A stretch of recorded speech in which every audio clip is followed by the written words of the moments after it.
Olá, eu sou Shiva Priya, o Fernando Alcântara. Estamos começando mais um Chá de Dharma. Para quem é novo por aqui, esse é um encontro que a gente tem toda segunda-feira às 4 da tarde para conversar sobre viver o Dharma não dual na prática, no dia a dia. E eu sou Acharya Informação da Escola Trika Mahasiddha Yoga, mentora do Método Trika, instrutora de meditação nível 1. E nós estamos nos dedicando nas últimas semanas aos 21 preceitos, como a gente viver a visão dármica na nosso cotidiano, né? Na nossa maneira de se portar, na nossa conduta, nas nossas ações de corpo, fala e mente. E semana passada o nosso foco foi no preceito da fala correta, uma fala virtuosa. E esse é um dos grandes desafios, né? A gente conversou um bocado sobre isso na semana passada. Mas queria ouvir vocês sobre como foi essa experiência de, de exercitar, ter uma fala virtuosa ao longo dessa semana, ter esse foco ainda maior na maneira como a gente fala. E aí, se alguma de vocês quiser dar um depoimento, vocês podem escrever no chat ou abrir o microfone e poder falar um pouquinho de como tem sido para vocês exercitarem.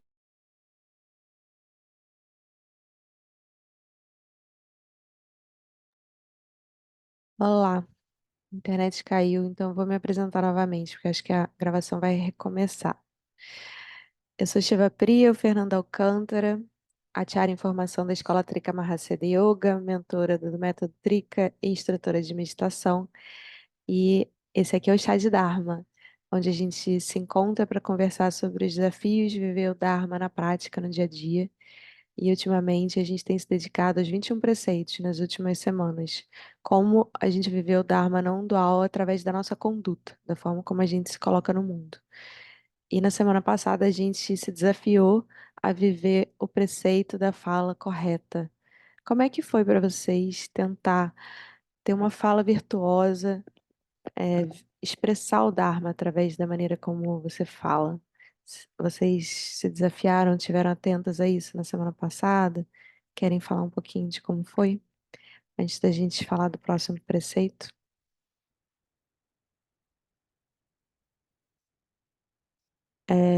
Eu fiquei muito atenta da minha reatividade emocional através da fala, assim. É uma coisa que aparece muito para mim. A Amanda tá falando que tá acompanhando aqui, mas não vai poder abrir o microfone, né? Mas se você quiser escrever, fica à vontade, Amanda. Mas eu percebo quando minha fala deixa de ser gentil e ela se torna mais áspera, tem uma reação emocional grande acontecendo ali, né? E aí, quando eu não tô muito consciente da minha própria energia, né, o preceito anterior que a gente trabalhou, é fácil eu ter uma reação emocional inconsciente, já ter alguma reação física ou verbal, comandada por essa reação emocional. E às vezes, quando eu não tô mantendo minha segunda atenção, quando eu não tô consciente do meu estado energético, eu só vou me dar conta que eu tô reativa quando sai um comentário mais duro, é, mais pungente, mais grosseiro, mais ríspido, enfim. Não sei se isso acontece com vocês também. E queria saber que outros aspectos da fala vocês observaram. Como é que tem sido tentar expressar o Dharma através da fala? Amanda escreveu aqui: para mim, a descoberta foi em prestar atenção naquele breve instante entre a reatividade da resposta emocional ou uma resposta madura e elaborada. É muito bom quando a gente consegue ter esse espaço e não se identificar com a emoção que está vindo, para a gente poder escolher ativamente como que a gente vai querer responder aquela dada situação, né? Que está sendo um gatilho para alguma reatividade emocional. É muito bom isso, Amanda. E aí a gente pode escolher ter uma fala virtuosa apesar da gente estar tendo uma emoção negativa, né? E ter uma conduta virtuosa de maneira geral. E a segunda atenção, uma prática que ajuda muito a gente a manter esse cuidado e a ter esse tempo pensar e decidir o que vai fazer ao invés de ser reativo e comandado pelos condicionamentos que a gente já tem, né? Já dá aquela resposta automática, assim. Então, manter, por exemplo, a segunda atenção no estado energético, como a gente falou na semana retrasada, ajuda muito. Então, enquanto a gente está fazendo as atividades do dia a dia, enquanto a gente está interagindo com alguém, não se perder das sensações corporais, né? E perceber cada flutuação que vai acontecendo. Se eu vou ficando mais quente, mais irritada, mais frustrada, se eu vou ficando mais pesada e melancólica, enfim. Sentir essas flutuações nas sensações corporais ajuda a gente a estar atenta à nossa energia, às nossas emoções e quando a gente se fixa aí em um dos reinos, né? Para quem já teve esse ensinamento dos 6 reinos. Mas alguém quer dar um depoimento de como foi, como tem sido estar atento aos preceitos? Bom, eu não participei do chá de Dharma na semana passada. É, então, assim, eu vou falar uma experiência geral, né? É, Foi uma semana que eu tava doente, né? Eu peguei uma gripe muito forte e eu tive e eu fiquei mais fraca, né? Emocionalmente, mentalmente falando assim. Então, eu observei que em algumas conversas eu poderia ter enxugado mais a minha fala, ter falado menos de forma mais direta, e aí eu prolonguei, falei muito, gastei muita energia e botei emoção ali no meio, e as coisas não se resolveram da maneira como deveria ter, né? Da melhor forma. Aí eu observei isso, foi bom por eu ter, naquele momento, ter observado. E depois que eu melhorei, né, que a minha energia ficou boa devido ao reset insulínico, eu senti que eu fiquei com a meu emocional mais estável e algumas conversas, geralmente com a minha mãe, que é um gatilho mais forte para mim, assim, e que geralmente eu responderia com reatividade, eu consegui observar mais, assim, né? Respirar para ter esse tempo e não reagir. Então foi muito bom assim observar o quanto que realmente a alimentação interfere, né, no nosso estado emocional, energético e mental e como que realmente a gente tem essa força, né, através desse, da alimentação, enfim. Ai, que bom, Ingrid, você observou essa mudança, porque é realmente, né? A gente fala tanto que o corpo não é separado da mente e das emoções, mas quando a gente vive isso na prática, parece que a gente realmente se dá conta de que isso é verdade, né? Para quem não sabe, a gente tem feito um grupo está fazendo reset insulínico, que é uma prática que existe dentro da jornada do corpo, do método Trica. Então, é uma prática de cultivo da saúde física, mas que tem um efeito instantâneo na saúde mental e nessa capacidade da gente ter estabilidade emocional.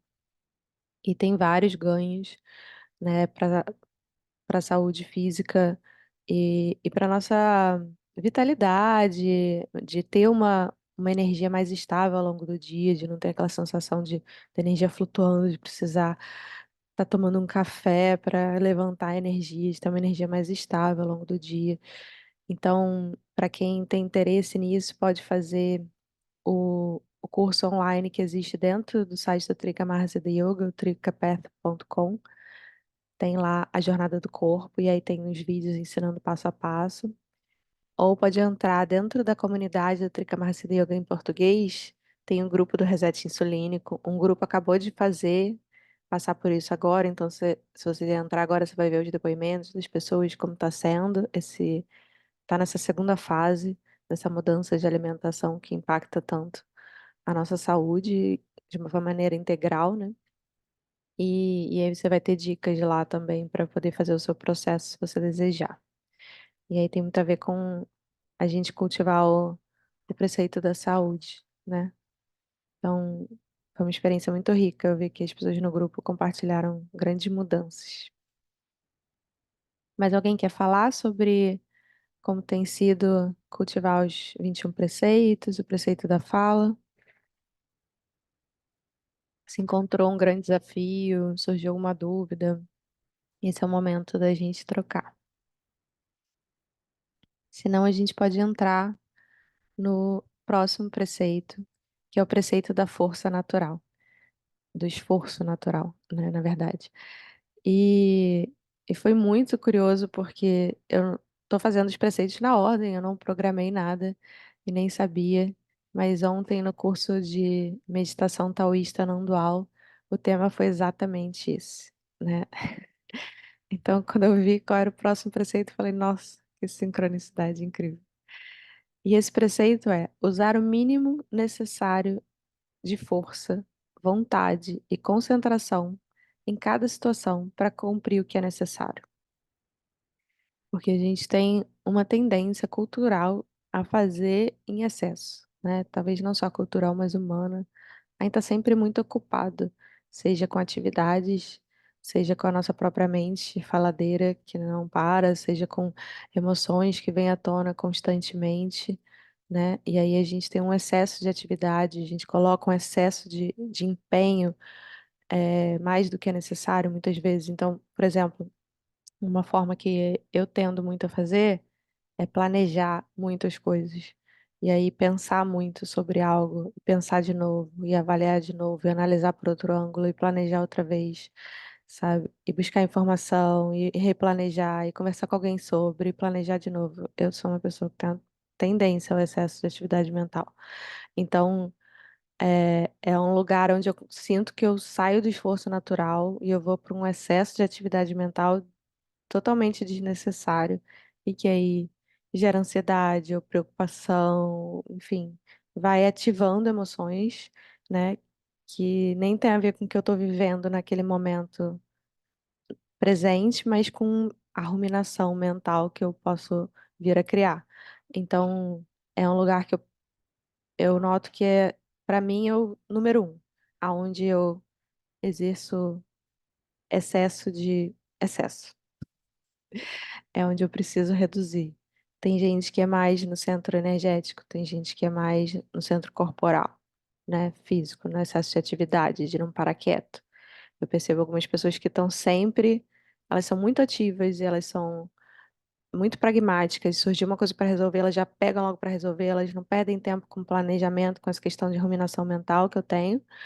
Mas elas também estão sempre caçando um outro negócio para fazer, porque elas não conseguem parar quietas, né? Enquanto eu posso ficar quieta um tempão, né? Com o corpo parado, mas a mente ali super analisando, planejando, remoendo, etc. Tem pessoas que não conseguem parar com o corpo quieto mesmo. E aí elas estão sempre procurando, se elas não têm mais nada para resolver na vida delas, começam a ajudar o outro. E pode ser uma coisa, né, super benevolente, mas ao mesmo tempo pode entrar numa reatividade, numa compulsão de atividade que entra num esforço que vai muito além do necessário e que é por um vício de estar sempre fazendo alguma coisa, que não conseguir parar quieto, né? E tem gente que vai estar sempre tendo reações emocionais intensas a tudo. E aí também vira um excesso, né? Em vez de sentir aquilo que está acontecendo de uma maneira calma, sutil, equânime, vira, né, um exagero. E aí é, os pensamentos vêm para botar mais lenha na fogueira daquela emoção, aí você começa a fazer coisas que vão gerar mais e mais emoção, né? Fica aquela retroalimentação do centro emocional. Então, é um grande lembrete esse preceito para a gente pensar onde eu estou exagerando, onde eu estou tendo esse excesso e como é que eu posso reduzir e fazer só a força necessária, a vontade necessária, a concentração necessária e largar, e relaxar, e repousar. De preferência repousar na nossa verdadeira natureza, né?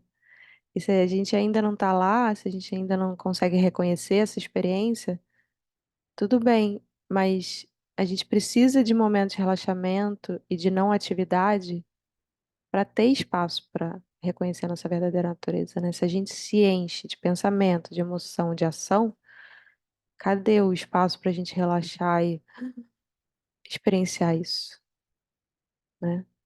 Não que a gente não possa experienciar isso na ação, no pensamento, na emoção, mas se a gente está nesse excesso muito kármico, muito condicionado, é bem provável que a gente tenha experiência da nossa verdadeira natureza, embora ela esteja sempre ali, né? Fica muito encoberto por esse excesso. Então precisamos aprender a só ser. E às vezes o mínimo de esforço necessário é fazer algo a respeito, né? Às vezes a gente está resistindo, às vezes a gente está não fazendo. Não, não quero lidar com isso. Ah, essa burocracia, não quero fazer. Não fica adiando, adiando até, que, sei lá, vem uma multa, um problema surge, algo que a gente precisava, na hora que a gente precisava, não tem, porque a gente não fez a burocracia, não fez aquela parte chata que a gente evita. E aí vem toda a tensão de não ter feito. Então, a gente estava falando de reduzir, de não fazer tanto, mas também às vezes a gente está resistindo fazer algo que é importante fazer, né? Falar algo que é importante falar. Isso foi algo que eu consegui dar um passo nessa direção. Ontem, depois da aula, eu fiquei muito reflexiva sobre esse preceito do esforço natural. E aí eu percebi o quanto eu estava irritada com a interação com um grupo de mães da escola do meu filho. E eu estava meio que aturando o modus operandi do grupo, embora eu achasse que a gente poderia reparar algumas coisas e ser mais produtivo para todo mundo, ser mais rico, sair só do modo automático. Mas eu estava passiva, né? Tipo, assistindo aquela coisa e não concordando. E aí eu resolvi me posicionar e falei no grupo o que eu estava, qual era a minha sugestão. E aí foi, várias mães falaram, nossa, eu também penso assim, eu também penso assim, eu também penso assim. Então foi muito legal, porque produziu um movimento, produziu uma mudança que era necessária para todo o grupo e que eu estava resistindo o esforço natural, né? Que era me posicionar ali. E foi muito bom poder dar espaço. Então, eu acho que é algo que é muito rico para a gente estar atento aonde a gente está fazendo em excesso e onde a gente está fazendo de menos, né? E aí, como é que tem sido para vocês essa questão de usar a mínima força necessária, concentração, vontade?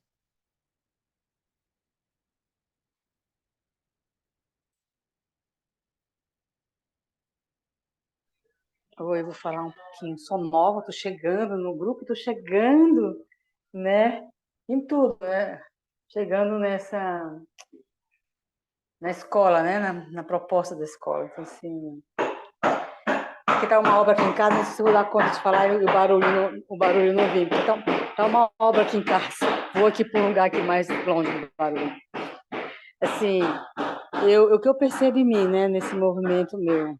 Quando eu quieto, né? Quando eu faço a quietude, tudo me chega mais fácil. Mas, ao mesmo tempo, antigamente, hoje menos, eu fico assustada, porque as coisas vêm tão rápido que me assusta, sabe? Assim, é verdade, sabe? Agora não, agora eu tô mais assim, recebendo, sabe? Tudo que vem através dessa quietude, porque tem algo em mim, né, que ainda tem um aspecto que nada é fácil, né? Meu pai dizia, dinheiro não se dá em árvore, né? E aí o dinheiro chega para mim de uma forma fácil, trabalho fácil, tudo fácil. E a vida para mim é fácil. Então, assim, ultimamente eu tenho dito que eu tenho uma vida fácil. Eu sou uma mulher fácil. Tudo para mim, a minha vida sempre foi fácil. Mas tinha uma resistência do esforço, sabe? Então, assim, eu percebo que isso, agora eu estou em permissão para ser essa facilidade, né? Não só para mim, mas para tudo que está ao meu redor, para minha família, para o ambiente de trabalho. Então, assim, é nesse momento que eu tô e que bom que eu cheguei até aqui, né? Que eu estava procurando uma escola que fosse congruente com o que intimamente eu vejo como é funcionar esse mundo, né? E participei do Reset, participei da palestra, da live, E assim, nossa, ressoou muito, enfim, parece, sabe quando o corpo fala assim: enfim, cheguei no lugar que tanto busquei, né. Que não tá fora, não tá dentro, mas que ressoa que tá fora com o que tá dentro, né. Então assim, eu tô nesse processo e que bom que eu veio aqui, né. E agora eu vou aprender mais desta forma como fazer. Obrigada, viu. Ah, seja bem-vinda, Maria. Que bom que você achou. É muito bom quando a gente sente que a gente está no lugar certo, né? E realmente, às vezes a gente tem muita coisa fluindo na nossa vida que a gente nem se dá conta porque a gente está brigando com a vida de alguma forma, né? Achando que a gente devia estar fazendo mais, melhor, tendo mais resultado, né? Forçando a barra. É um preceito pra gente suspirar, né? E aí eu tava retomando aqui as minhas anotações de ontem, e aí eu anotei que fazer nada faz tudo. E essa frase, quando o Darrambori falou ontem, me remeteu muito ao primeiro retiro de meditação não conceitual que eu fiz, lá em 2013, já tem 11 anos, na Tailândia, no centro da nossa escola, que era lá, Kalachakara. E eu lembro no primeiro dia ele falando sobre como seria esse retiro. Era um retiro de silêncio, em que a gente passava a semana só fazendo meditação não conceitual, como a gente está fazendo nesse retiro agora taoísta online. E aí ele falou: vocês vão sentir que vocês não vão fazer nada essa semana, mas tudo vai mudar. E muita coisa vai limpar, assim, muito padrão antigo, vocês vão sentir que simplesmente vai cair. E vai acontecer uma limpeza, de vocês terem muito sonho e tal, com padrões do passado, e tudo bem, deixa aí, tá limpando. E foi uma semana super desafiante, porque a meditação não conceitual, para quem tem uma mente agitada, é um super desafio, né? Eu fiquei muito em briga com a minha mente, eu tive muita dificuldade de fazer esse esforço natural. A minha mente estava super agitada e eu fiquei em conflito com ela, tentando manter a meditação não conceitual e a mente. E aí eu ficava muito frustrada, sentindo que eu estava fracassando no retiro. Tinha muito tempo livre entre as sessões de meditação, e aí não podia fazer atividade física, não podia pegar muito sol, não podia, sabe? Não podia escrever, não podia ler, não podia falar.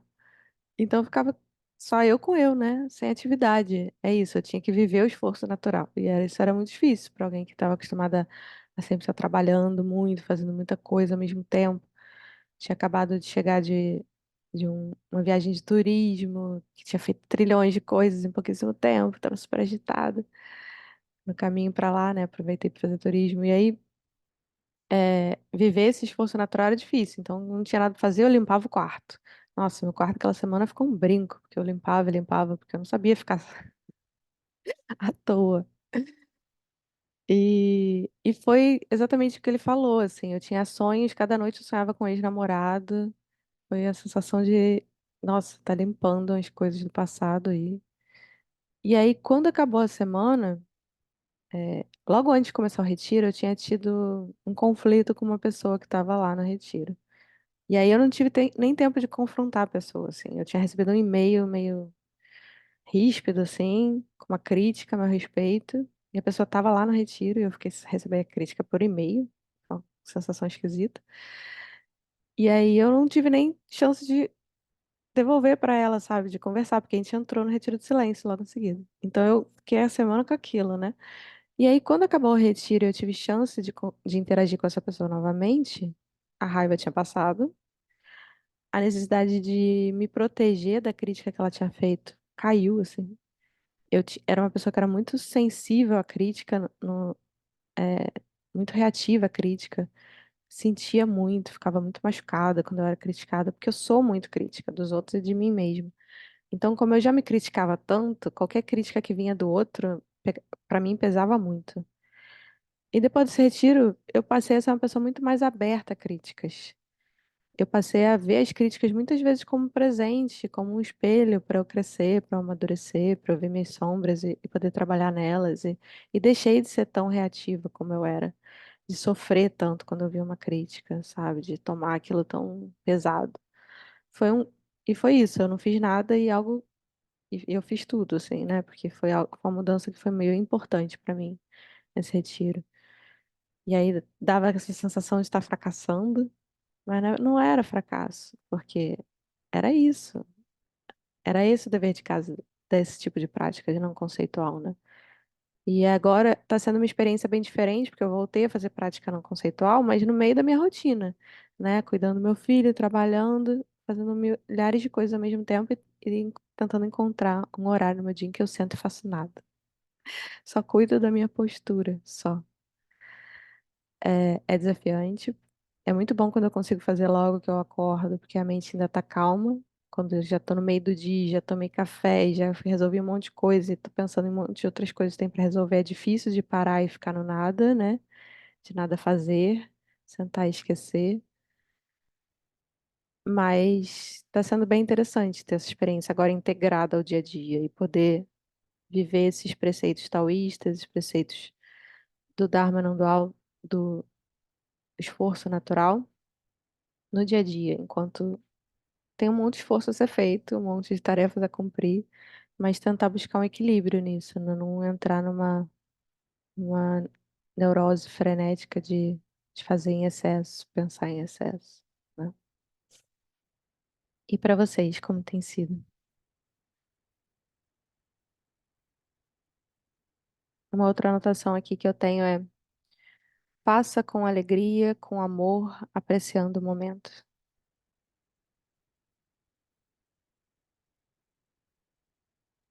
Vou falar mais um pouco, cheguei agora, eu vou falar mais um pouco. Fale, Maria. É, assim, eu não digo que eu sou budista, né? Eu digo que eu sou praticante budista porque eu realmente não tenho uma disciplina de praticar, né? Assim, todo dia, né?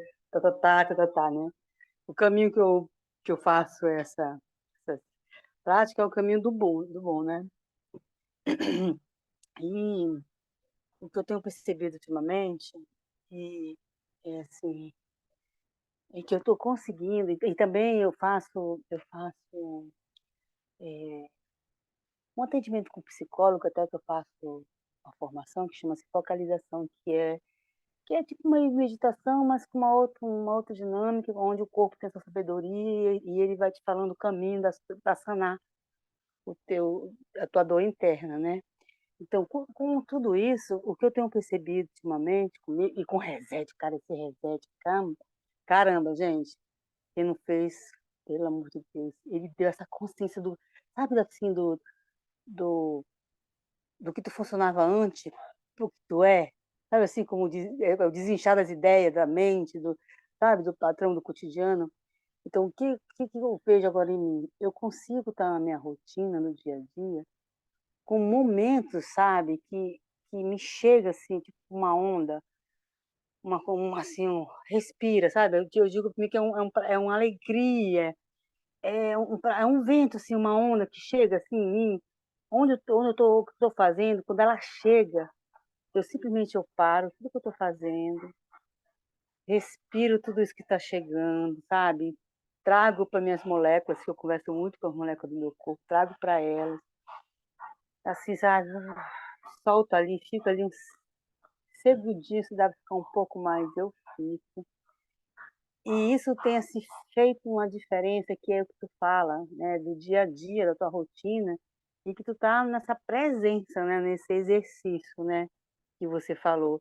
Não é dessa forma que eu vou aprender, né, no instituto agora, na escola, mas isso já é uma forma que está chegando para mim, sabe, nesse momento. E eu consigo fazer isso dessa forma. E é assim, impressionante, estou dirigindo, tomando banho, às vezes estou conversando com as pessoas, eu estou no meu trabalho, eu estou no karatê, sabe, eu estou na faculdade, né? Isso vem.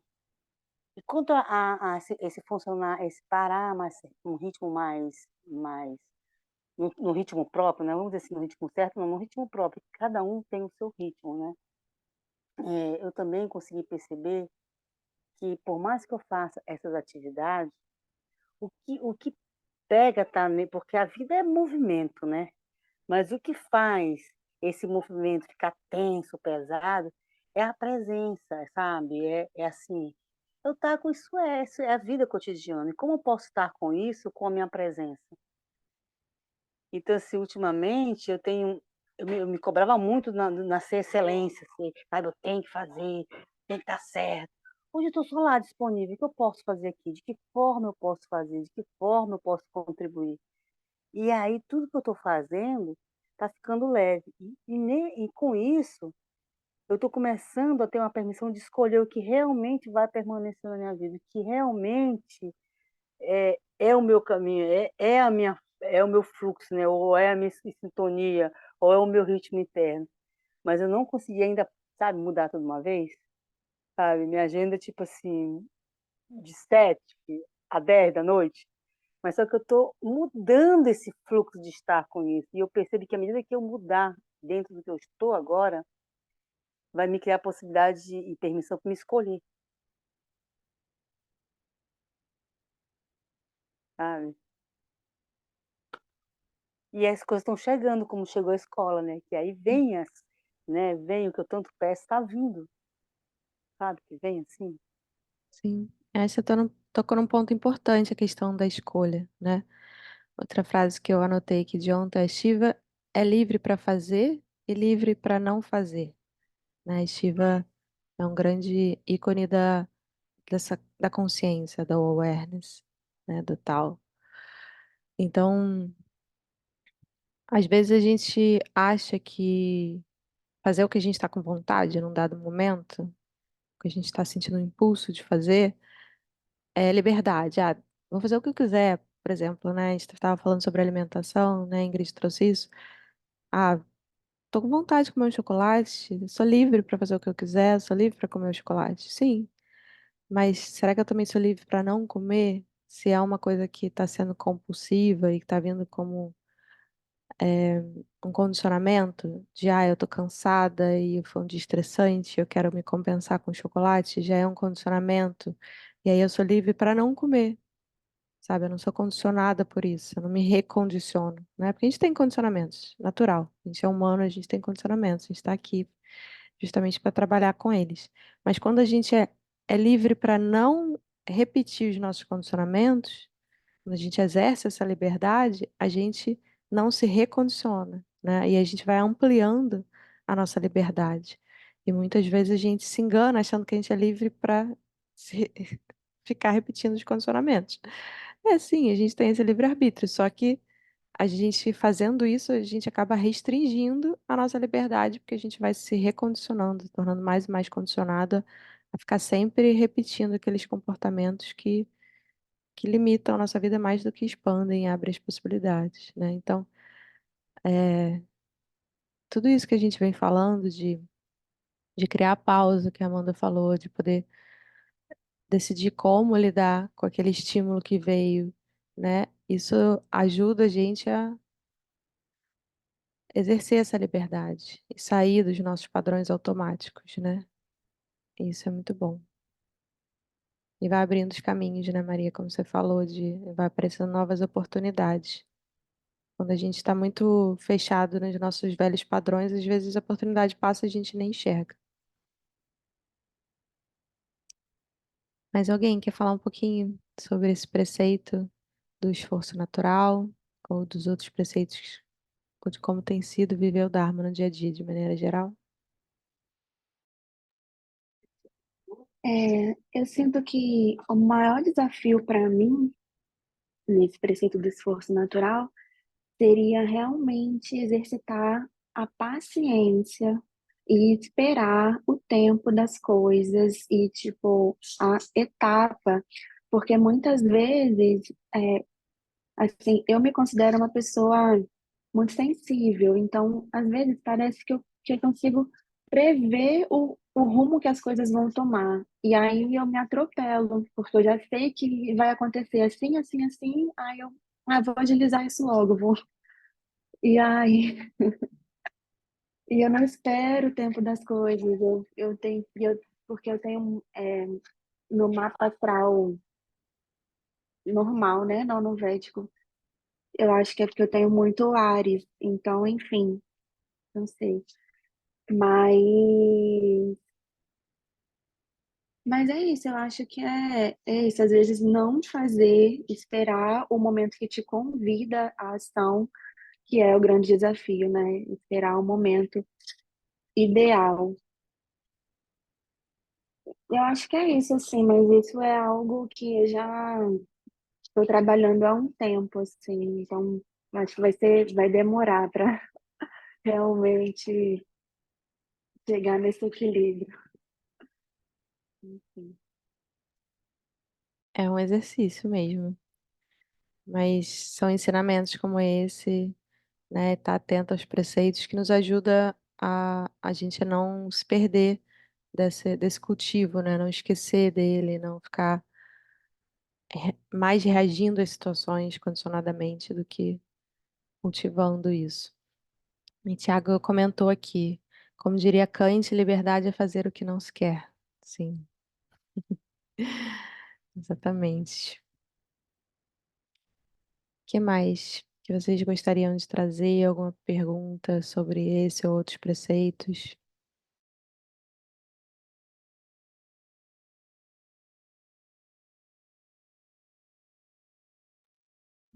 Ontem a gente falou também sobre a indulgência, né? Onde a gente se permite demais, mesmo quando a gente já sabe que aquele padrão não é lá muito saudável, não contribui muito para nosso propósito.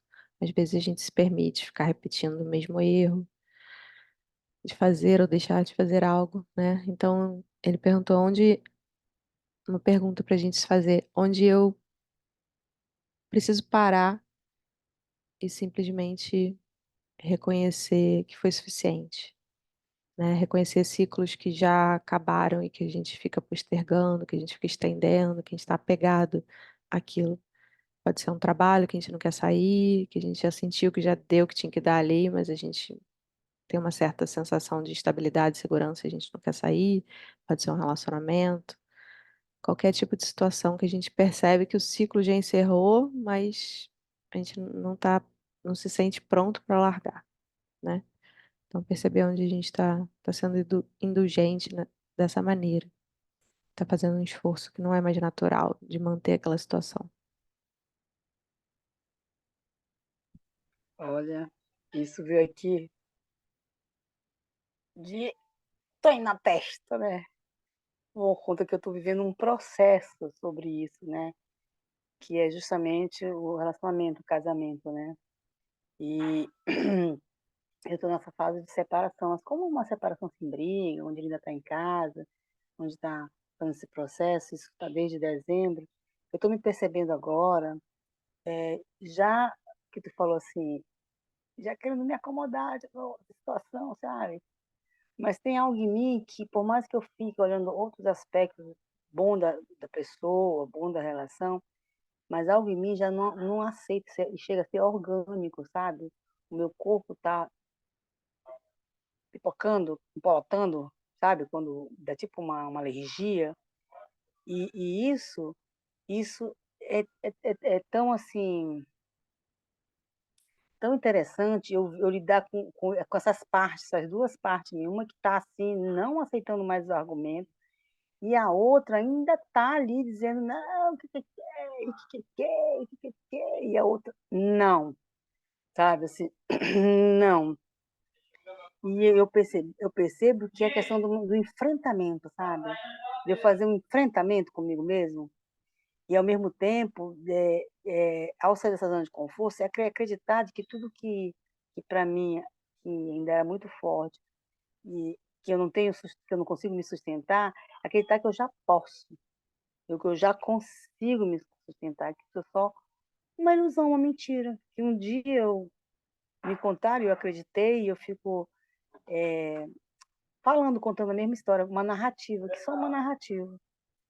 Então, assim, isso assim, esses dias então foi assim, tão no intenso de consciência, de ver, de olhar para isso, sabe? De se apresentar e olhar e me mostrar, assim, olha, olha.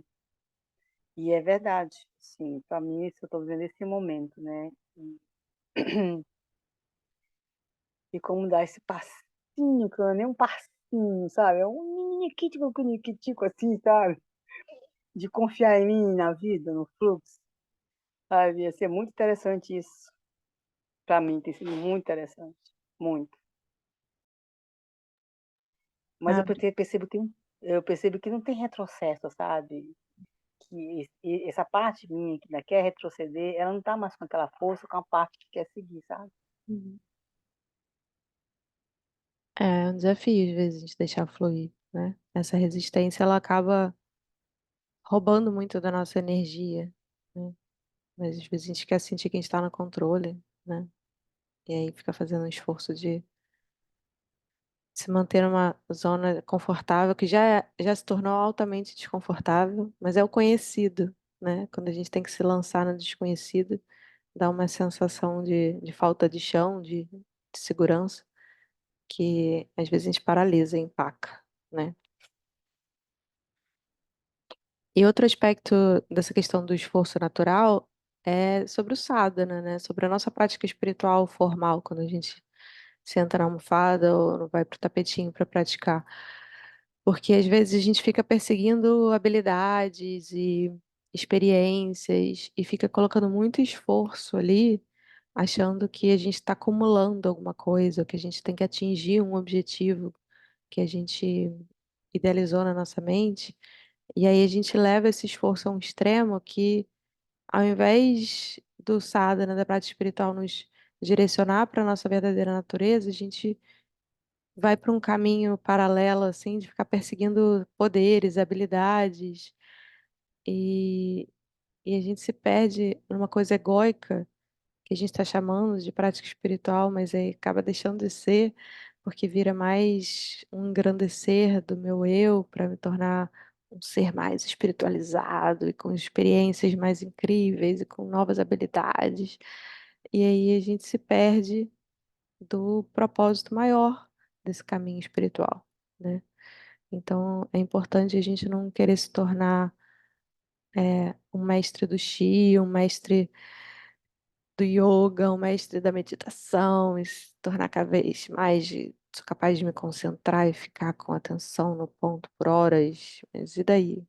Isso me levou a reconhecer minha verdadeira natureza ou não? Porque senão não é sobre isso, né? Então, é a gente relembrar que o esforço natural tem que estar presente também no nosso sadhana, na nossa prática espiritual. Tiago comentou aqui, a tendência à autoindulgência como esquiva de uma experiência interna difícil sob a forma de comportamentos de conforto, como um chocolate, bebida, Netflix, etc., é bem fácil de detectar. Mas existe uma forma de indulgência mais sutil que está no esforço extremo, especialmente quando o esforço em si é recompensador ou dá a sensação tranquilizante de possuir alguma forma de controle interno ou externo. Como o esforço natural se situa entre os dois polos? Sim. Se citou entre os dois polos, né, Thiago? É, os dois acaba que são para a gente se sentir bem com a gente mesmo, né? Seja pelo não fazer, maratonar Netflix, ficar largado no sofá, comendo besteira, seja pelo fazer muito, né? Fazer atividades extremas, alcançar grandes status, um esporte, numa carreira, em qualquer coisa que a gente se dedique, mesmo no caminho espiritual. Dá essa sensação de um eu mais poderoso. E aí a gente se distancia mais e mais de reconhecer a nossa verdadeira natureza. A gente fica se vendo como um objeto que está mais lustroso, está mais precioso agora. E não a gente está se abrindo para perceber que a gente não é um objeto que vai ficar mais e melhor, que a gente é um processo bem mais amplo e não localizado de forma tão rígida e fixa no tempo e espaço, né? Então, para a gente poder ter essa experiência direta da nossa verdadeira natureza, a gente tem que se abrir para o desconhecido, né? Que a gente estava falando lá no curso taoísta, lendo o Dao De Jing, sobre o escuro, a escuridão mais escura do que a escuridão.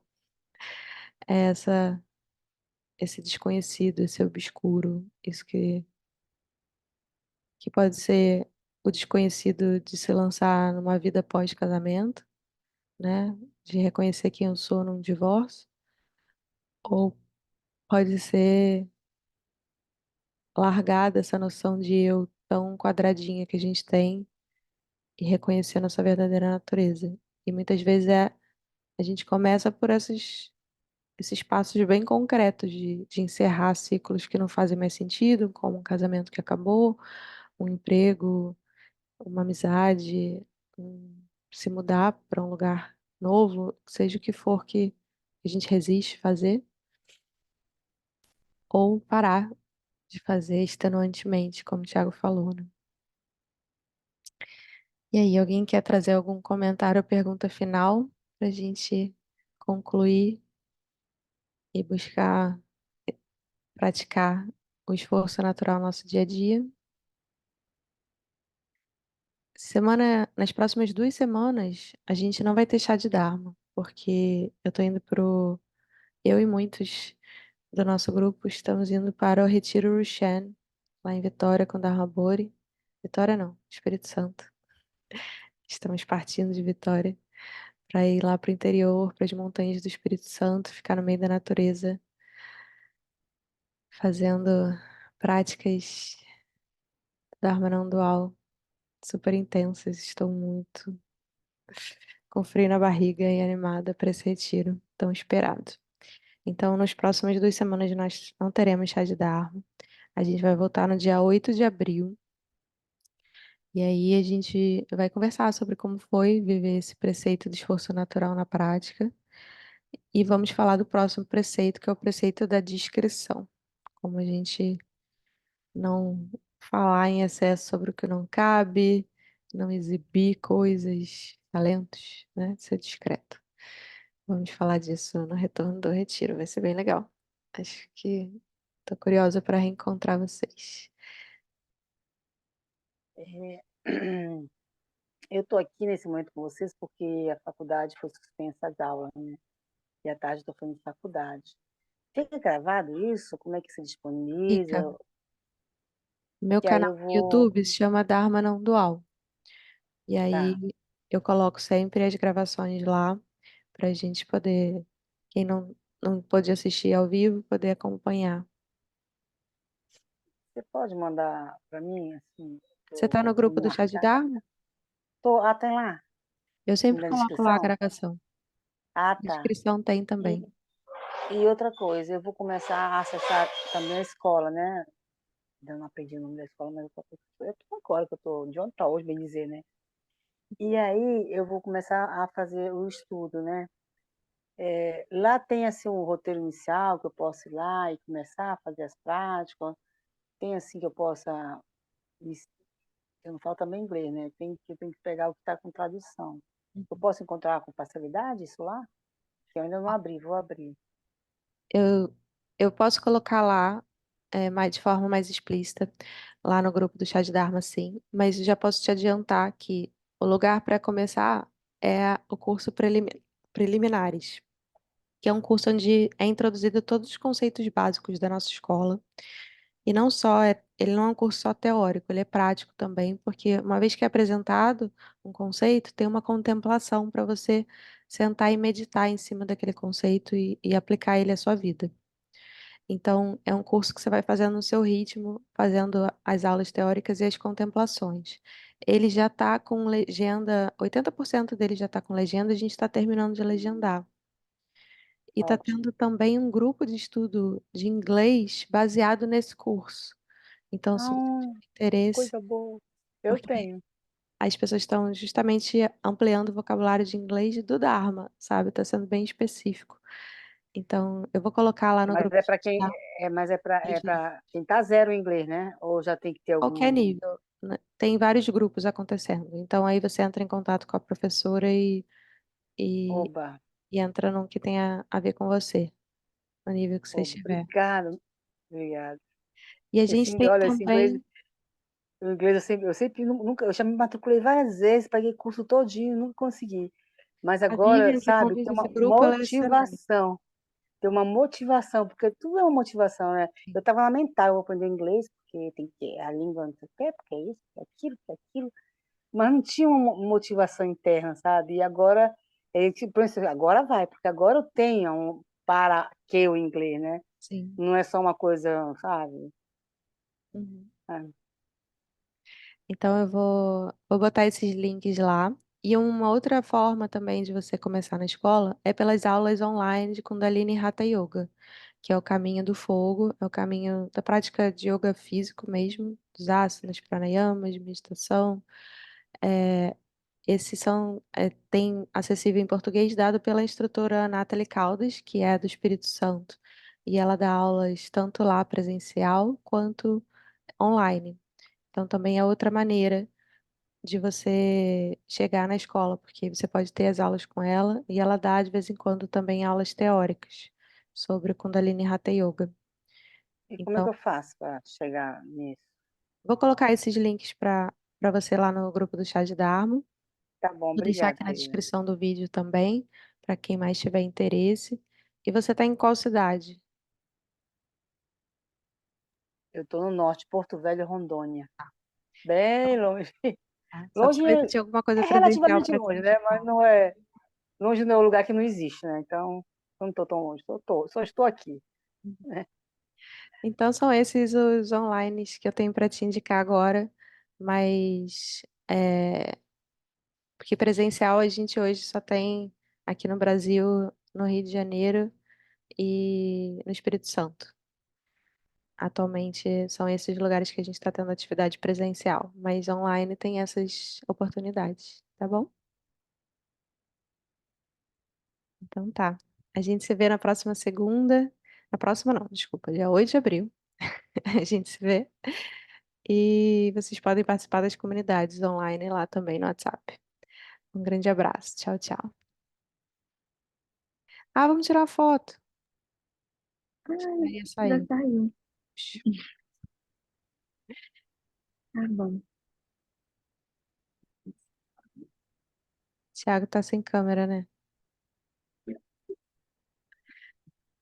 Um beijão. A gente se vê Beijo. agora lá na quinta-feira, né? Quinta ou sexta. Sim, Tchau, até tchau. breve. Até breve. Beijo, obrigada.